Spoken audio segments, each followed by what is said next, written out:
नमस्कार। प्रादेशिक समाचार के साथ मैं ज्ञानेश्वर प्रसाद श्रीवास्तव। पहले मुख्य समाचार। प्रधानमंत्री नरेंद्र मोदी ने आकाशवाणी से मन की बात कार्यक्रम में की अपील, कोरोना और ओमिक्रॉन संक्रमण को लेकर न बरते कोई लापरवाही। कोविड संक्रमितों की बढ़ती संख्या वाले झारखंड समेत 10 राज्यों में अनुशासनिक केंद्रीय टीम की तैनाती, टीकाकरण पर दिया जा रहा जोर। प्रधानमंत्री नरेंद्र मोदी ने की 15 से 18 वर्ष के बच्चों का कोविड टीकाकरण 3 जनवरी से शुरू किए जाने की घोषणा। और हजारीबाग के दनुआ घाटी में गैस टैंकर पलट जाने से 3 लोगों की जिंदा जल जाने से मौत, राष्ट्रीय राजमार्ग पर यातायात प्रभावित। और अब समाचार से पहले एक जरूरी संदेश। देश जैसे जैसे कोविड-19 के खिलाफ 150 करोड़ कोरोना वैक्सीन के टीके लगाने की दिशा में आगे बढ़ रहा है, वैसे ही नए कोरोना वेरिएंट के बारे में खबरें भी चिंता का कारण बन रही हैं। ऐसे में हम अपने श्रोताओं से अपील करते हैं कि वे जल्द से जल्द टीका लगवाएं और दूसरों को भी टीका दिलवाने में मदद करें। और कृपया इन 3 सरल चरणों का पालन करें।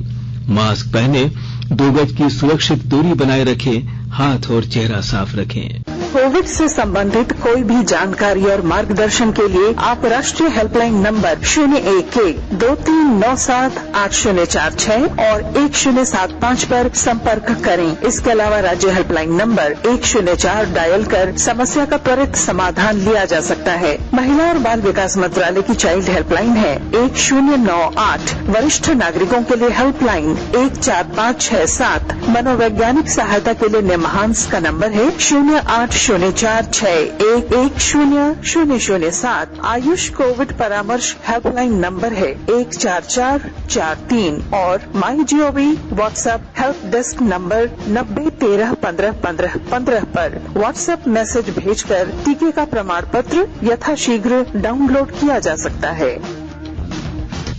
और अब समाचार विस्तार से।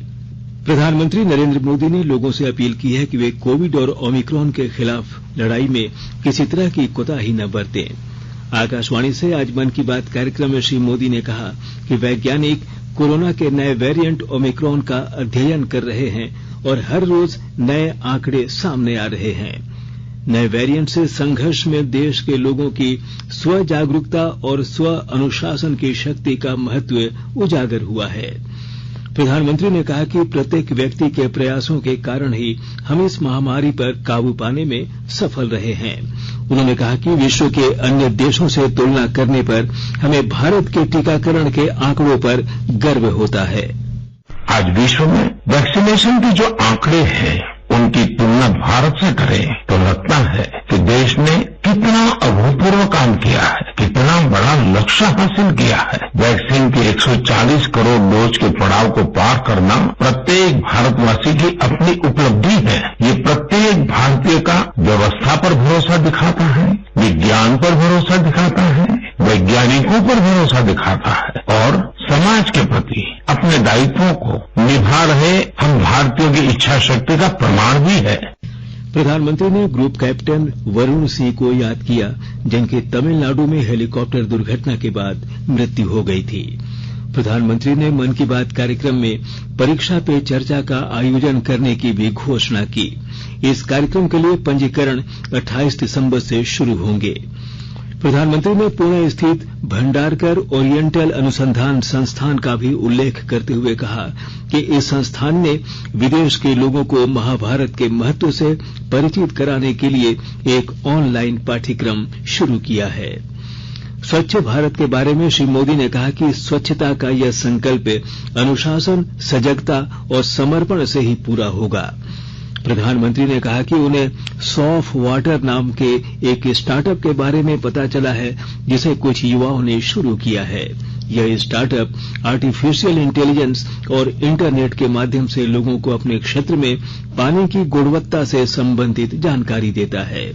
श्री मोदी ने कहा कि इस स्टार्टअप को वैश्विक पुरस्कार मिला है।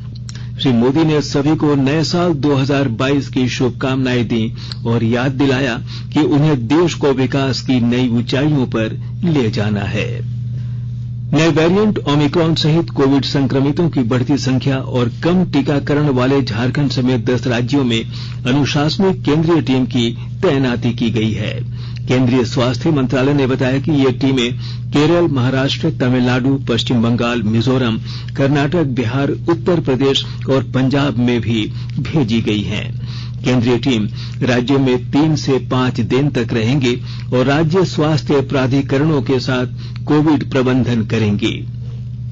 अनुशासनिक दलों को संपर्क का पता लगाने, संक्रमण की रोकथाम और निगरानी तथा जीनोम सीक्वेंसिंग के लिए पर्याप्त नमूने भेजने की जिम्मेदारी दी गई है। ये दल एहतियाती उपायों, अस्पताल में बिस्तरों, वेंटिलेटर और ऑक्सीजन की उपलब्धता तथा टीकाकरण प्रगति पर भी ध्यान देंगी। इन्हें संक्रमण स्थिति के आकलन और रोकथाम के उपाय सुलझाने का जिम्मा भी दिया गया है तथा प्रत्येक की शाम जन स्वास्थ्य गतिविधियों की रिपोर्ट सौंपने को कहा गया है। राज्य में कोरोना के 316 सक्रिय मामले हैं। इनमें 113 राजधानी रांची में हैं। रांची में पिछले 24 घंटों में कोरोना के सबसे अधिक 22 नए केस मिले हैं। वहीं राज्य भर में आज सुबह तक कोरोना के 58 नए केस मिले। स्वास्थ्य विभाग के अनुसार रांची से 22, देवघर से 1, धनबाद से 13, पूर्वी सिंहभूम जमशेदपुर से 2, हजारीबाग से 2 और कोडरमा से 18 नए मरीज मिले हैं। क्षेत्रीय लोक संपर्क ब्यूरो गुमला की ओर से निकाला गया जागरूकता रथ आज भ्रमण के 6ठे दिन लोहरदगा पहुंचा। विभिन्न जगहों पर इस रथ के माध्यम से 100 करोड़ टीकाकरण अभियान, हर घर दस्तक, आत्मनिर्भर भारत, वोकल फॉर लोकल, जल जीवन मिशन तथा केंद्र सरकार की अन्य योजनाओं के बारे में आम लोगों को जागरूक किया गया। रथ के माध्यम से हाट बाजार और चौक चौराहों में आम लोगों से कोविड-19 का टीका लेने की अपील की गई। साथ ही कोरोना संक्रमण से बचने के लिए मास्क पहनने, दूरी बनाने और भीड़ वाली जगहों से बचने की भी सलाह दी गई। आकाशवाणी के ताजातरीन समाचारों के लिए आप हमारी वेबसाइट newsonair.com पर लॉग इन कर सकते हैं। ताजा समाचार Twitter handle @AIR news alerts और Facebook page All India Radio News पर भी उपलब्ध है। आप प्रादेशिक समाचार एकांश को ट्विटर हैंडल @AIR न्यूज _ और फेसबुक, इंस्टाग्राम पेज तथा YouTube channel AIR news Ranchi पर भी हमारे बुलेटिन सुन सकते हैं। प्रादेशिक समाचार आप आकाशवाणी रांची से सुन रहे हैं और अब पेश है कोरोना से बचाव के कुछ संदेश। चलो मिलकर एक शुरुआत करें, चलो एक फैसला आज करें, मास्क नहीं तो टोकेंगे, कोरोना को रोकेंगे, चलो एक वादा करते हैं, चलो एक वादा करते हैं, मास्क नहीं तो टोकेंगे, कोरोना को रोकेंगे। भारत सरकार द्वारा जनहित में जारी। कोविड-19 से बचाव और सुरक्षित रहने के 3 उपाय। मास्क लगाएं, 2 गज दूरी है जरूरी, सुरक्षित दूरी रखें, हाथ और मुंह साफ रखें। झारखंड राज्य की स्थापना एवं सरकार के 2 साल पूरे होने के उपलक्ष्य में 16 नवंबर से 29 दिसंबर के बीच आयोजित होगा आपके अधिकार, आपकी सरकार, आपके द्वार। इस कार्यक्रम के तहत राज्य सरकार की महत्वपूर्ण योजनाओं का शुभारंभ, नई परियोजनाओं का शिलान्यास, पूर्ण हो चुकी योजनाओं का उद्घाटन तथा नियुक्ति पत्र या परिसंपत्ति का वितरण किया जाएगा। कंबल का वितरण, किसान क्रेडिट कार्ड के लिए आवेदन प्राप्त करना, कोविड टीकाकरण की सुविधा, असंगठित क्षेत्र के श्रमिकों का ई-श्रम पोर्टल पर निबंधन करवाने के साथ ही पर्यटन, कला, संस्कृति, खेल कूद के कार्यक्रम आयोजित करना है। हेमंत सरकार आएगी आपके द्वार, लेकर एक नेक प्रयास, पहुंचेगा जनता तक सभी सुविधाओं का लाभ। सूचना एवं जनसंपर्क विभाग, झारखंड सरकार द्वारा जनहित में प्रसारित। प्रादेशिक समाचार में आपका फिर से स्वागत है। प्रधानमंत्री नरेंद्र मोदी ने 15 से 18 वर्ष के बच्चों का कोविड टीकाकरण 3 जनवरी से शुरू किए जाने की घोषणा की है। राष्ट्र के नाम संबोधन में कल रात उन्होंने कहा कि इससे न केवल कोविड के खिलाफ देश का संघर्ष मजबूत होगा, बल्कि स्कूल और कॉलेज के विद्यार्थियों की स्वास्थ्य रक्षा में भी मदद मिलेगी। भारत बायोटेक के कोविड टीके कोवैक्सीन को 12 से 18 वर्ष के बच्चों में आपात उपयोग की अनुमति मिल गई है। भारत बायोटेक ने कहा कि कोवैक्सीन को इस तरह तैयार किया गया है कि वयस्कों और बच्चों में इसकी समान डोज लगाई जा सकती है। प्रधानमंत्री नरेंद्र मोदी ने आर्क बिशप डेसमंड टूटू के निधन पर शोक व्यक्त किया है। एक ट्वीट में श्री मोदी ने कहा कि आर्क बिशप विश्व भर में असंख्य लोगों के लिए मार्गदर्शक थे। हजारीबाग के राष्ट्रीय राजमार्ग पर स्थित दनवा घाटी में कल देर रात हुई एक सड़क दुर्घटना में 3 लोगों के जिंदा जल जाने से मौत हो गई। यह हादसा एक गैस टैंकर के दुर्घटनाग्रस्त होने की वजह से हुआ। दुर्घटना में घायल हुए एक व्यक्ति की हालत गंभीर बनी हुई है। मृतकों में टैंकर का चालक भी शामिल है। पश्चिमी सिंहभूम जिले में एक जिला एक उत्पाद योजना के तहत खाद्य प्रसंस्करण यूनिट की स्थापना को बढ़ावा दिया जाएगा। विस्तृत ब्यौरे के साथ हमारे पश्चिमी सिंहभूम संवाददाता। पश्चिमी सिंहभूम जिले में 1 डिस्ट्रिक्ट 1 प्रोडक्ट योजना के तहत खाद्य प्रसंस्करण यूनिट की स्थापना को बढ़ावा दिया जाएगा। शरीफा के उत्पादन, प्रसंस्करण और मार्केटिंग को बढ़ावा देने के लिए जिला प्रशासन की ओर से योजना तैयार की गई है। शरीफा के माइक्रो फूड प्रोसेसिंग यूनिट की स्थापना के लिए जिला उद्योग केंद्र द्वारा सब्सिडी पर ऋण उपलब्ध करवाया जा रहा है। खाद्य प्रसंस्करण उद्योग के संगठित खंड में निजी सूक्ष्म उद्योग की प्रतिस्पर्धी क्षमता को बढ़ाना और क्षेत्र में फार्मलाइजेशन को प्रोत्साहित करना, साथ ही साथ किसान उत्पादक संगठनों एवं स्वयं सहायता समूहों, उत्पादक सहकारिताओं को उनकी संपूर्ण श्रृंखला के लिए ये सहायता दी जाएगी। ये माना जा सकता है कि इस प्रकार की इकाइयों को बढ़ावा देने से आने वाले समय में यहाँ के फल शरीफा को उचित बाजार भी उपलब्ध होगा और इससे रोजगार भी बढ़ेंगे। दिलीप बनर्जी, आकाशवाणी समाचार, चाईबासा। देश भर में इस महीने की 17 से 23 तारीख तक आयोजित रोजगार मेलों में 30 प्रमुख क्षेत्रों के उद्योगपतियों ने भाग लिया। आजादी का अमृत महोत्सव अभियान के अंतर्गत 278 से अधिक संगठनों ने लगभग 285 रोजगार मेले आयोजित किए। ग्रामीण विकास मंत्रालय ने इसका आयोजन दीनदयाल उपाध्याय ग्रामीण कौशल विकास कार्यक्रम के अंतर्गत किया था।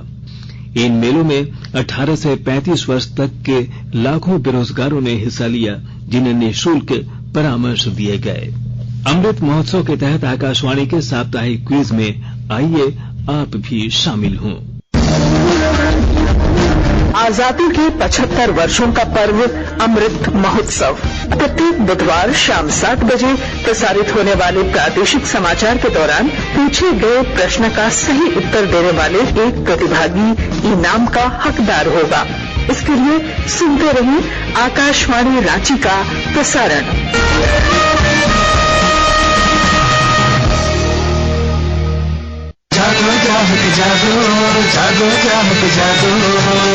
आजादी का अमृत महोत्सव के लिए सभी उपभोक्ताओं को शुभकामनाएं। हॉलमार्क सोने की शुद्धता सुनिश्चित करता है। हमेशा हॉलमार्क वाले सोने के आभूषण खरीदें।